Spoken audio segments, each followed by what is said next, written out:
اهلا وسهلا. كلنا متعودين على المايند سيت بتاع نو بين نو جين، ان انت لازم تتعب في الاول، ولازم البدايه تكون بدايه عنيفه، وان يكون في الاول شده في الموضوع عشان بعد كده الموضوع يكون اسهل واحسن، وتجني ثمرات التعب اللي انت تعبته. الكلام ده صح، لكن في كتاب The Art of Thinking Clearly لعمال الحقيقه بيديك، الكتاب ده بينكشك كده كل شويه، يكون في فكره مترسخه في ذهنك وهو يروح نكشك يقول لك طب ما تفكر فيها بشكل مختلف.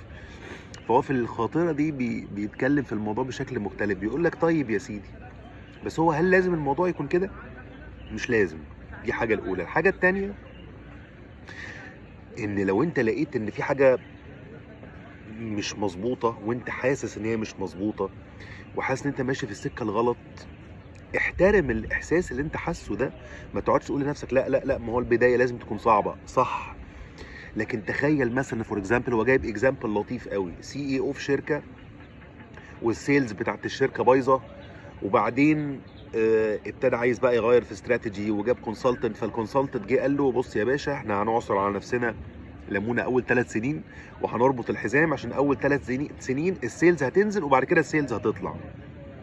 يجي يا باشا اول سنه وتاني سنه وتالت سنه الموضوع بايظ والدنيا بايظه ومفيش سيلز، والاتجاه مش باين له اي نور.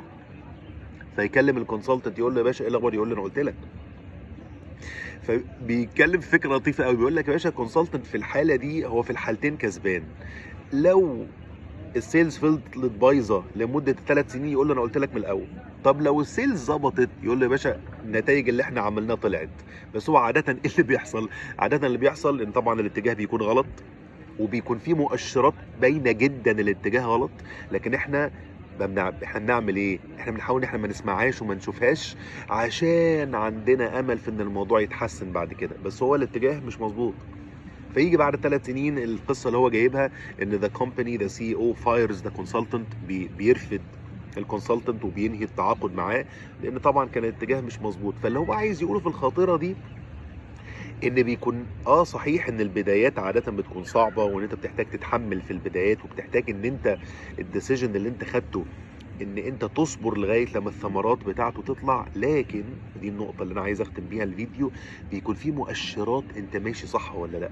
المؤشرات دي مهمه جدا ان انت تاخد بالك منها، وان انت تحطها لنفسك، وان انت تميجر المؤشرات دي كل شويه. تقول طيب حتى لو الريزلتس ما طلعتش زي ما انا عايز، لكن المؤشرات اخبارها ايه؟ في امبروفمنت في حاجات معينه، في امبروفمنت في الموتيفيشن، في امبروفمنت في الانجيجمنت، في امبروفمنت في الاكتيفيتي، في امبروفمنت في الريتنشن. في مؤشرات كتيره قوي وكي بي ايز كتيره قوي. كي بي ايز يعني كي بيرفورمانس انديكيتورز، يعني مؤشرات تدي لك كده هنتس واضاءات انت ماشي صح ولا لا. فالفكره لطيفه جدا، زي ما قلت لكم ذا ارت اوف ثينكينج كليرلي على طول بينكشنا كده في افكار. يا ريت اللي عنده يعني اي تعليقات على الفكره دي يكتب لي في الكومنتس. شكرا جزيلا، وانا اراكم على خير.